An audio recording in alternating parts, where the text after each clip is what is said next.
Before we dive deeper into this story, I have one small request. Please subscribe, drop a like, comment, and hit that hype button to boost this channel so more people can discover these incredible Reddit stories. The smell of charcoal and cheap beer hung thick in the summer air as I flipped burgers on our backyard grill, sweat dripping down my face despite the evening breeze. 24 years of marriage, and somehow I'd become the designated cook for every neighborhood gathering. Mike Patterson, master of the Weber kettle, slave to suburban social obligations. "Mike, honey, flip those patties faster. People are getting hungry," Marta called out from across the yard, her voice carrying that sharp edge I'd grown to recognize over the past few months. She stood near the makeshift bar we'd set up on our patio table, surrounded by our neighbors like she was holding court. I watched her laugh at something Greg Hoffman said, her hand lingering on his forearm just a beat too long. Greg worked at the same advertising agency where Marta had recently gotten her big promotion. He was everything I wasn't. Tall, polished, drove a BMW instead of my beat-up Ford pickup. The kind of guy who wore cologne to a backyard barbecue. You know what? Marta's voice suddenly rose above the chatter, that fake bright tone she used when she'd had too many wine coolers. "I've got an idea for entertainment tonight." The conversations around our yard died down. Our neighbors, the Hendersons, the Millers, old Mrs. Chen from next door, all turned to look at her with those expectant suburban smiles. "Who wants to swap husbands tonight?" Marta announced, gesturing dramatically toward me with her plastic cup. "Mine's free to a good home. He grills, he fixes things, and he hardly talks back anymore." The laughter that erupted felt like a slap across the face. I stood there, spatula in hand, watching my wife auction me off like a piece of furniture at a garage sale. Some of the neighbors looked uncomfortable, thank God for small mercies, but others were eating it up. "Come on, ladies," Marta continued, clearly enjoying her moment in the spotlight. "He's house-trained and everything." That's when Deborah Martinez spoke up from her spot near the fence. She'd moved in next door about 6 months ago after her divorce, a quiet woman in her 40s who kept to herself mostly. "I'll take him," she said, her voice cutting through the laughter like a blade. "You clearly don't appreciate what you have." The yard went dead silent.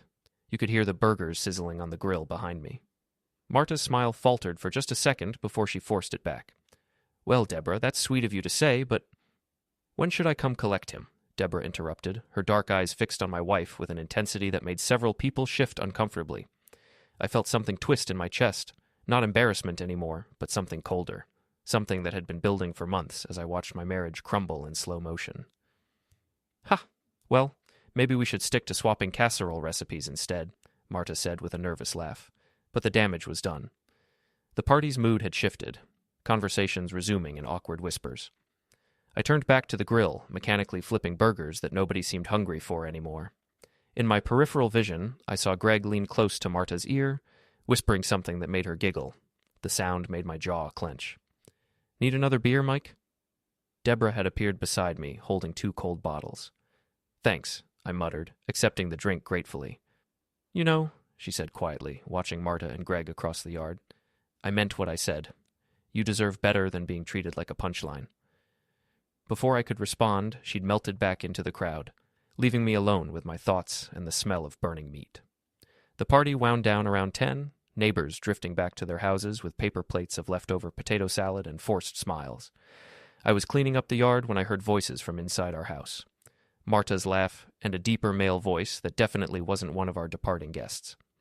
I crept closer to the sliding glass door, my heart hammering against my ribs. "She actually said she'd take him," Marta was saying, and I could hear the amusement in her voice. "Can you imagine?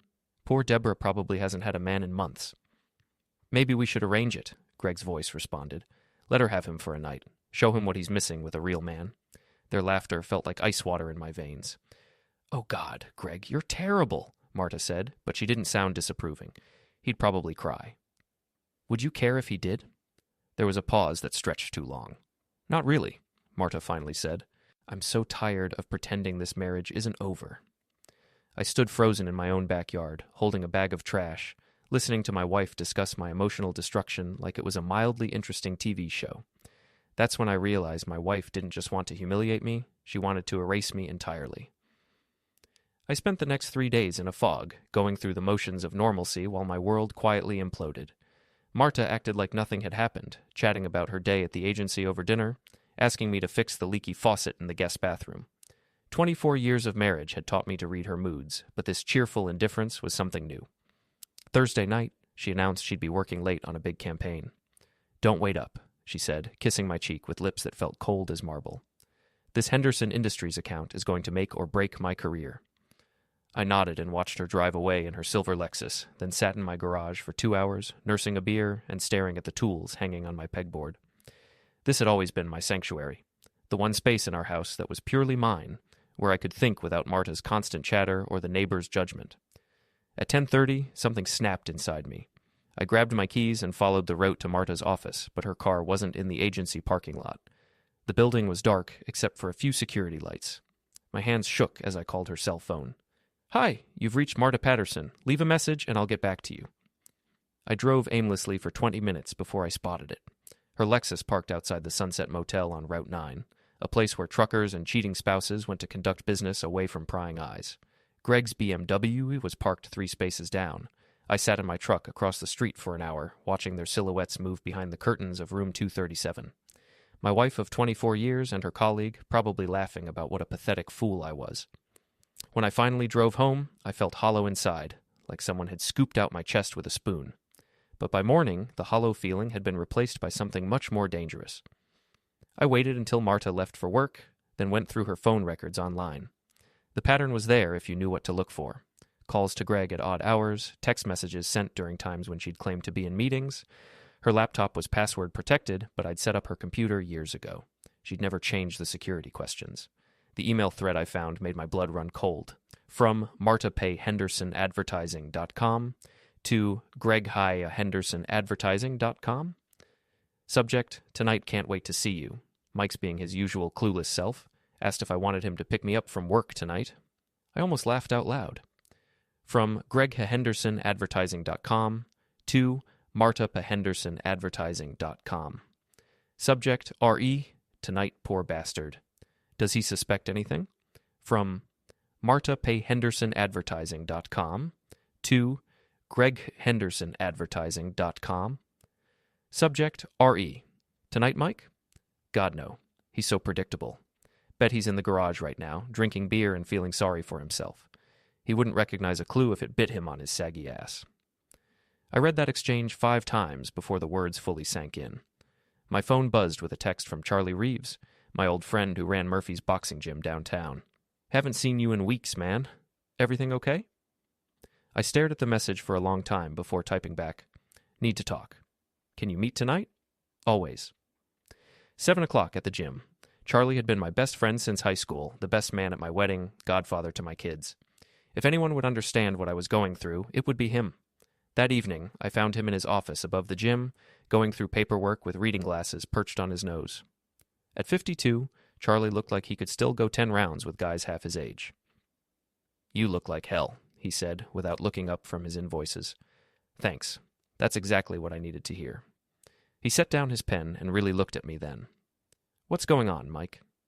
I told him everything, the barbecue, the motel, the emails.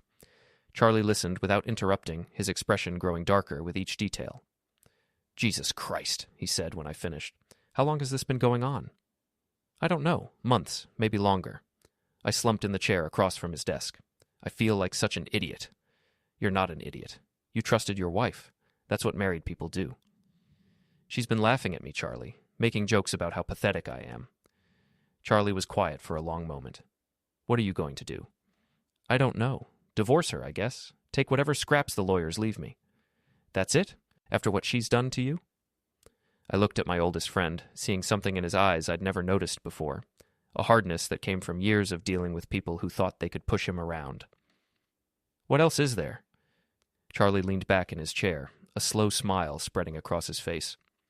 "Mike, you've been playing defense your whole marriage. Maybe it's time to go on offense." "What do you mean?" "I mean your wife wants to play games. Show her what happens when she picks on someone who's tired of being the punchline." I left the gym that night with my head spinning and Charlie's words echoing in my ears. For the first time in months, I felt something other than defeat. I felt angry, and anger, I was beginning to realize, was much more useful than self-pity.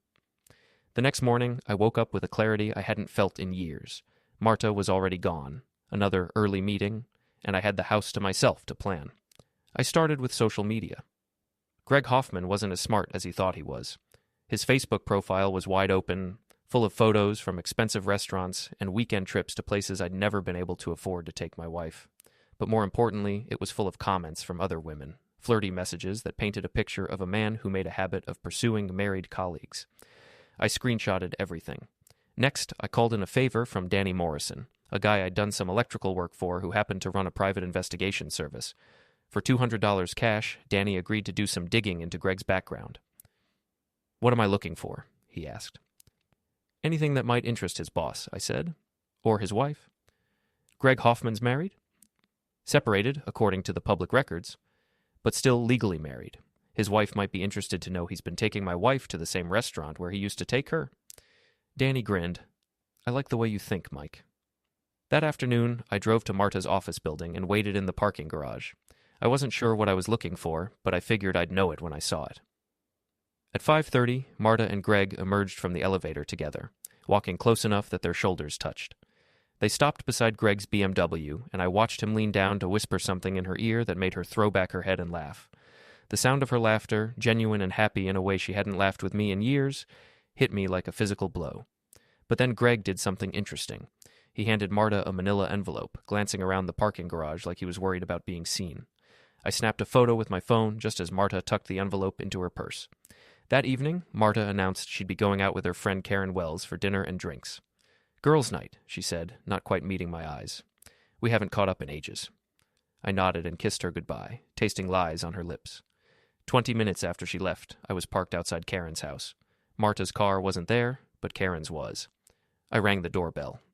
"Mike?" Karen seemed genuinely surprised to see me. "What are you doing here?" "Looking for Marta. She said you two were having dinner tonight." Karen's face went through several expressions before settling on forced confusion.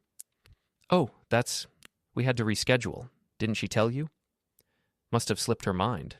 Any idea where she might have gone instead?" "No, sorry. You know how Marta is. Probably shopping or something."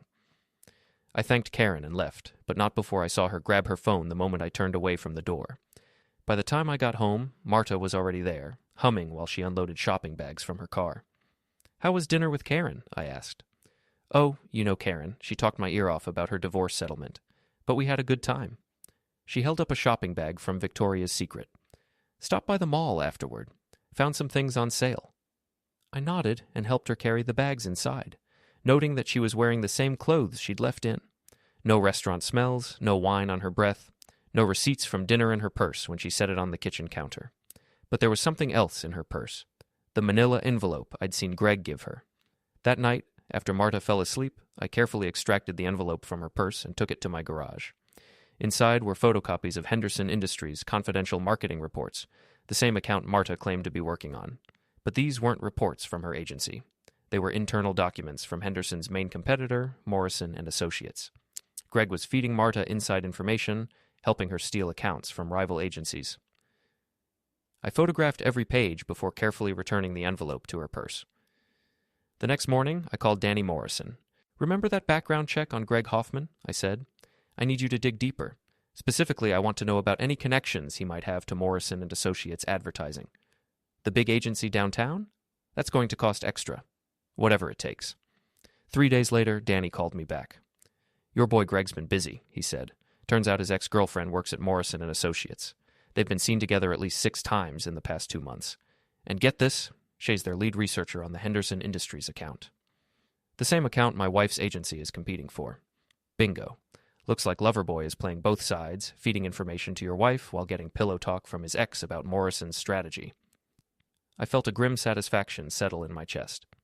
"Danny, you're worth every penny." "There's more. Greg's got a gambling problem. Owes about 30 grand to some not very nice people.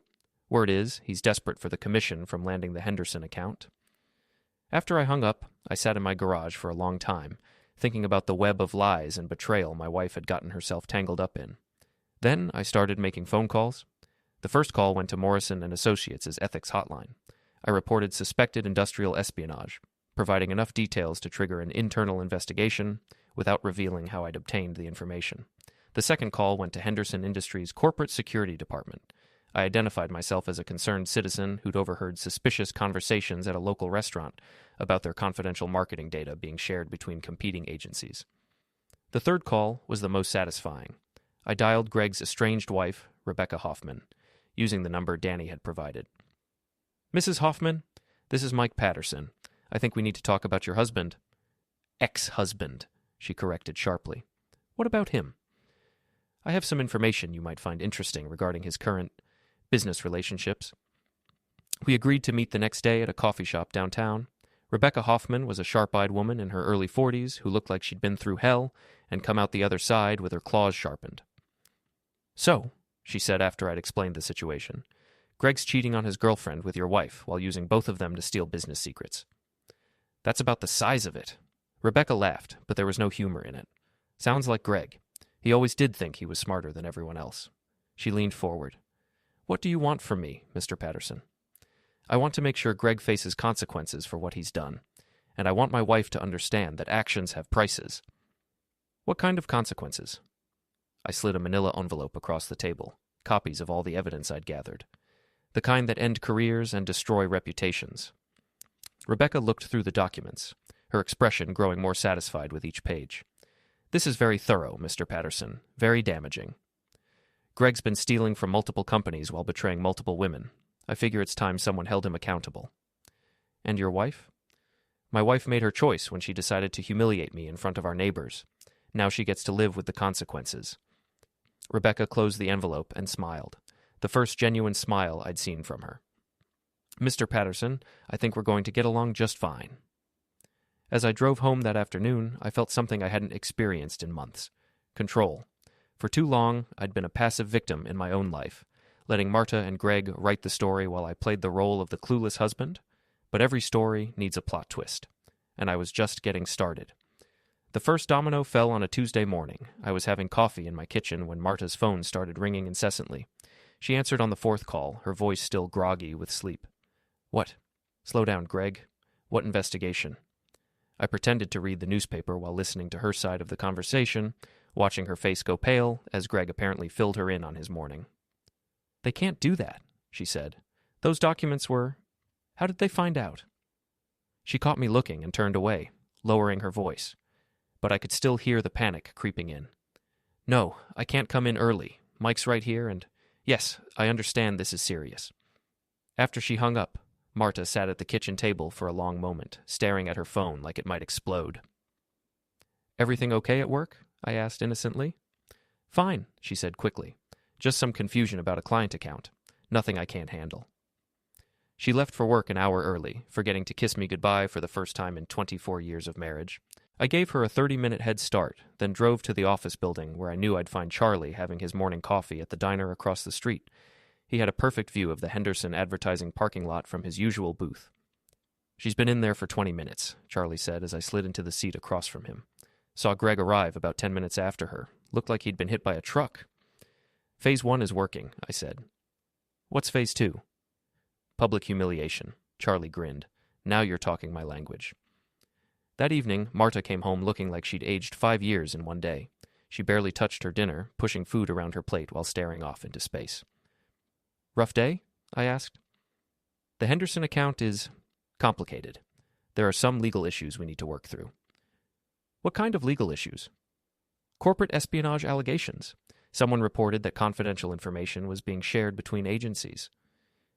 She looked up at me then, and for a moment I thought I saw suspicion in her eyes. "It's probably nothing, but it's causing problems." "That sounds serious." "It is serious, Mike. If the allegations are proven, people could lose their jobs, careers could be destroyed." The irony of her words wasn't lost on me. "I'm sure it will work out," I said. "The truth has a way of coming to light." That weekend, Marta announced she needed to work on Saturday to deal with the Henderson crisis. "I'll probably be there most of the day," she said. "Don't wait up if I'm late." But instead of going to her office, she drove to Greg's apartment complex. I knew because I was following her, staying far enough back to avoid detection. I parked across the street and called Rebecca Hoffman. "It's Mike Patterson. They're at Greg's apartment right now. Building 4, Unit 237. If you want to have that conversation with your husband about the divorce settlement, now might be a good time." "On my way," Rebecca said. 20 minutes later, Rebecca's red Mercedes pulled into the parking lot. I watched her march up to Greg's door and start pounding on it with enough force to wake the entire complex. The shouting match that followed could probably be heard 3 blocks away. I couldn't make out specific words, but the tone was unmistakable. Rebecca was furious, Greg was defensive, and Marta was apparently caught in the middle. After about 10 minutes, Marta came running out of the apartment, clutching her purse and looking disheveled. She fumbled with her car keys, dropped them, picked them up, and peeled out of the parking lot like she was fleeing a crime scene. I followed her home, arriving a few minutes after she did. "How was work?" I asked when she came through the door.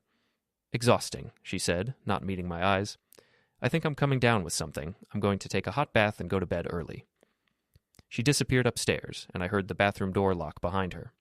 Phase 2 was complete. Monday morning brought Phase 3.